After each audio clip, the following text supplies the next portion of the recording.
Hi everyone, thanks so much for watching the Weekly Connect for the last weekend in 2017. Hard to believe 2017 is over. Hope you had a very Merry Christmas. Hope you're looking forward to the new year as I am too. This weekend we're going to be teaching from Luke 2:21 through 50 about baby Jesus being presented in the temple. We're also going to be talking about Jesus getting his name on the 8th day. So our first opening craft, we are going to have these papers. The kids are going to have each 2 papers filled with names of Jesus.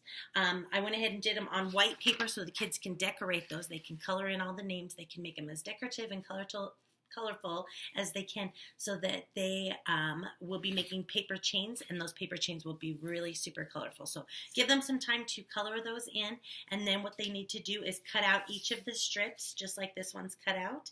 And they can cut those, and then they will start placing their paper chain together. You probably already know how to make a paper chain, but just in case this is your first go at it, you'll take each strip of paper and you will staple, glue, or tape them together like this, so they're in a ring with, of course, the name on the outside.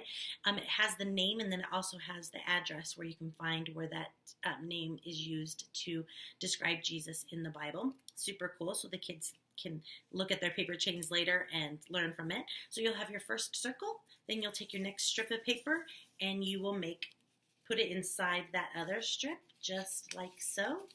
And then you will make it a circle as well, stapling it, gluing it, or taping it, however that works for you. And you'll keep going until you have a really long chain, hopefully very decorative, lots of colors as the kids get to color beforehand. So it's going to have a long list of names that are used in the Bible for Jesus. Super cool to get us started learning about how Jesus got his name and when he was presented at the temple. So you're going to do that at opening, then you're going to go right into story time, where we're going to learn about Mary and Joseph bringing Jesus to the temple to be dedicated, as was customary for Jewish children, and the blessing that Simeon, a man who was told many years before that he would see with the Messiah with his own eyes. And also we have a prophetess named Anna who was also able to see the Messiah with her own eyes because she was in the temple that day listening and obeying what God had told her to do. So awesome story. Pretty long story. It's about 2.5 pages. So if you're telling the story this week, read it over ahead of time. You can go ahead and read it in the Bible as well. Make it your own. Do whatever you need to do. Change it up, however it works best for you. You can read it straight from the Bible. It's a great story. And or you can just do it how we did here in the curriculum, whatever works best for you. Of course, after your story, you're going to have your worship and your offering and your blessing, which I have taken from the translation, The Message. It talks about Jesus' names. So it's in Psalms 145, and as I said, it's from the Message translation, which we don't usually use, but I liked this translation for this particular story this week. It is, I lift you high in praise, my God, O my King, and I'll bless your name in eternity. I'll bless you every day and keep it from now into eternity. May you lift up the name of your Lord, Savior, Jesus Christ, today and always, and go out into the world and praise his name. So that's the blessing you'll be given to those kids. It has to do with the blessing. Hope that that works out great for you. I know the kids at Thornton really enjoy getting that blessing, and a lot of them look forward to that. And if for any reason we forget to do it during story time, they remind us. So it's become really a part of our lesson each week. I hope it is for your campus as well. After the story, you'll go back to your rooms and you'll do the review questions. And then we have an activity, the name game, where you are going to need to split the kids into a couple of groups. You're going to have to put 2 strips of tape on the floor perpendicularly, looking like facing each other. So you'll put 2 strips of tape just like this. You're going to have the kids get in 2 separate circles.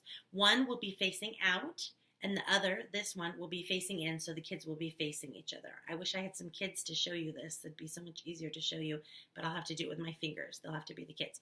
So you'll have them each face each other. Then you will have the kids start rotating. So maybe you'll have the inner circle rotate clockwise, the outer circle rotate counterclockwise. And when you say stop, whoever the 2 people are that are standing on the tape will shout out each other's names right away, whoever's facing each other. Now, we do have some help because we have name tags on, but we're trying to do this super fast, and we want the kids to really get to know each other's names, and we're talking about the importance of names this week too, so it's the perfect game for us to be playing. Have the kids shout out each other's names. Whoever says it first wins. Maybe that means something in your class. Maybe if you do win, you get to stay in the circle. The other person goes to the outer circle. Maybe you move them around. Maybe they just know in their heart that they win, and that's all that matters. Nothing really different happens. You just continue to play your game, however it works best for your classroom. This does work, however, best if you have at least three people in each circle, so about 6 people in your classroom. If you have a smaller classroom, that's not going to work. I would suggest, instead of playing this game, you can play another name game if you have one, or you can go back through your chains and you can have the kids practice looking up the references and finding all of those references in the Bible and looking those up. So that's a different thing that you can do too. So many activities, always so many activities in Sunday school, right? You also have your prayer time, so you can have some fellowship time with the kiddos. You can go around in circles and have people name everybody's names. You can do your prayer circles. Of course, if you have any new prayer requests, put that in the journal. Just whatever works best for your campus, for your classroom.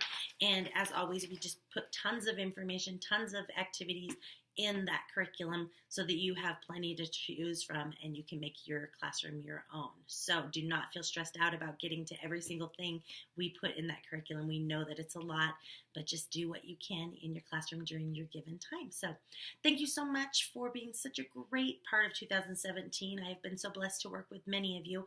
And if you have any questions or concerns, go ahead and contact your campus supervisor. They would love to help you out with this week's lesson and always.